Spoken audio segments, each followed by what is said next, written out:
নমস্কার বন্ধুরা, আমি Priyanka. Welcome back to my channel. বন্ধুরা, আজকে আমি বানিয়ে দেখাবো পাকা কলা ও আম দিয়ে, পাকা আম ও পাকা কলা দিয়ে একটি দুর্দান্ত স্বাদের রেসিপি তৈরি করে দেখাবো। তো চলুন দেখে নেওয়া যাক। তো বন্ধুরা, এই রেসিপিটা বানানোর জন্য কি কি লাগছে।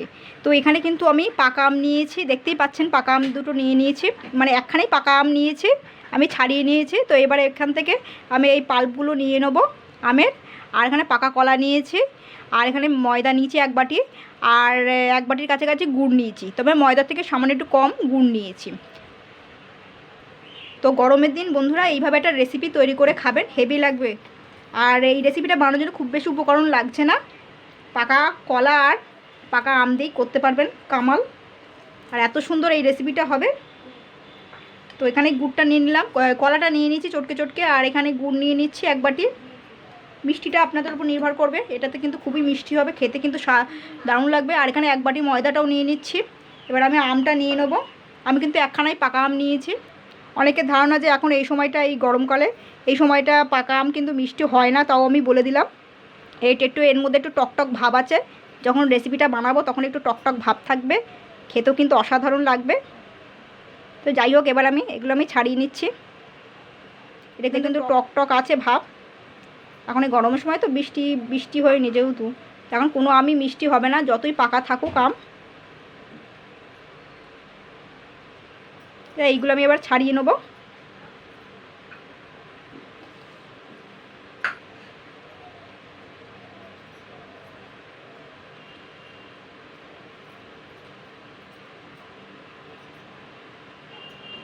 এর মধ্যে থেকে ওটা নিয়ে নেবো।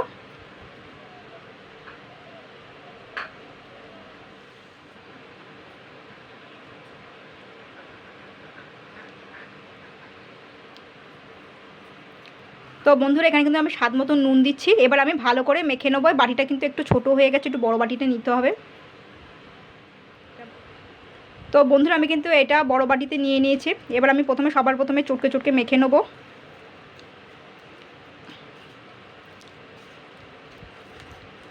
যেহেতু এই কলাটা দিয়ে আমটা দিয়ে জল বেরোবে, আর এই গুড়টা দিয়েও জল বেরোবে, দেখুন আস্তে আস্তে নরম হয়ে যাচ্ছে। আর ময়দা কিন্তু বেশি দেবে না, বেশি দিলে কিন্তু ভ্যাদ দিয়ে যাবে, আর খেতে কিন্তু একদমই ভালো লাগবে না। এইভাবে দিয়ে দেব, চটকে নিতে হবে।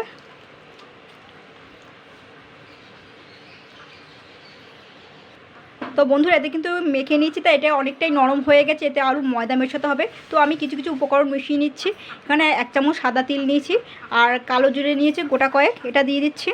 আর আমি কিন্তু এখানে একটু বেকিং পাউডার ইউজ করব ফাঁপানোর জন্য, বড় বড় গোল গোল বড় বড় হয়ে যাবে তেলে দেওয়ার সাথে সাথে। তো এখানে আমি বেকিং পাউডার নিয়েছি, এখানে দেখুন 1 চামচ মতন।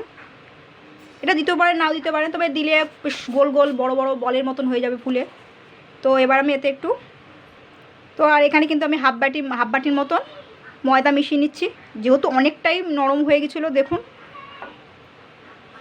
তো আমি আবারও মিশিয়ে নেব সমস্ত উপকরণ দিয়ে।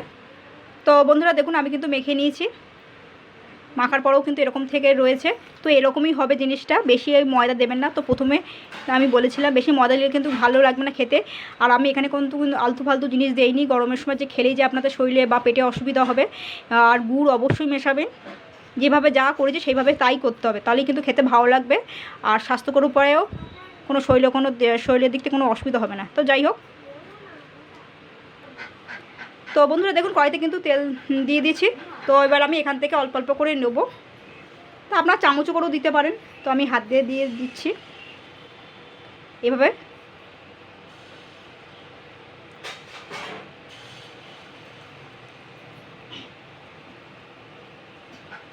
খেতে কিন্তু অসাধারণ লাগবে। আমি কিন্তু দেখেই বুঝতে পারছেন আমি কিন্তু ময়দা কিন্তু বেশি দেইনি। আর ময়দা, যে কোনো জিনিসে ময়দা বা বেসন পড়লে না কিন্তু খুব একটা যে খেতে ভালো লাগে না কিন্তু। যাই হোক, এবার আমি দিয়ে দেবো।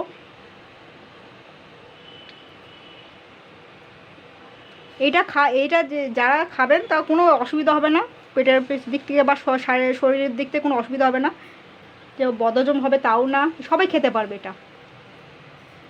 এবার এটা আমি, তো বন্ধুরা এবারে উল্টে পাল্টে দেওয়ার চেষ্টা করবেন। তো এর গন্ধটা কিন্তু খুবই সুন্দর বেরিয়েছে। আর এতে কিন্তু ওই ওরকম এলাচ গুঁড়ো টুড়ো দেওয়ার দরকারও নেই। এর গন্ধটা কিন্তু খুব সুন্দর, মানে নাহলে বুঝতে পারবেন না যে যে রিয়েল গন্ধটা, সেটা কিন্তু বুঝতে পারবেন না যদি এলাচ গুঁড়ো দেন, দেওয়ার দরকারও পড়বে না। আর এখন এই সময় কিন্তু পাকা আম উঠেছে কিন্তু সেরকমভাবে কিন্তু মিষ্টি না, কিন্তু কেউ যে যতই বলুক, কিন্তু এখন কিন্তু পাকা আম হয়েছে কিন্তু মিষ্টি না, কিন্তু যেহেতু এখনও বৃষ্টি হয়নি তো যাই হোক, এগুলো এবার উল্টে পাল্টে লাল লাল করে ভেজে নিতে হবে। আমি কিন্তু এগুলো হাই হিটেই করে নিচ্ছি, যেহেতু এতগুলো ছেড়েছি। লাল লাল করে ভেজে নিতে হবে। এটা কিন্তু ভীষণ সফট তুলতুলে হয়েছে, কিন্তু ভীষণ সফট হয়েছে, কিন্তু খেতে কিন্তু দারুণ লাগবে, বারবার বলছি। তো বন্ধুরা দেখুন, এখানে কিন্তু আমি সমস্ত কিছুগুলো লাল লাল করে ভেজে নিয়েছি, দেখেছেন কতটা ফুলে গেছে। তো যাই হোক, এবার আমি এগুলোকে ঠিক এইরকম লাল লাল করেই কিন্তু ভাজতে হবে। এবার আমি তেলগুলো শুষে নিয়ে, মানে ছেঁকে নিয়ে আর কি তুলে নেবো প্লেটে।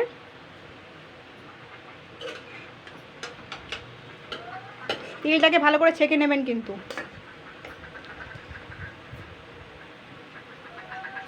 এরপরে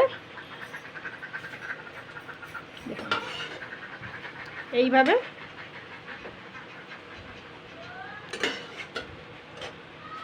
তো বন্ধুরা আমি এইভাবেই আমি একই পদ্ধতিতে আমি, যাই হোক, এইভাবেই আমি আরও কটা করে নেবো, যে কটা আছে আর কি।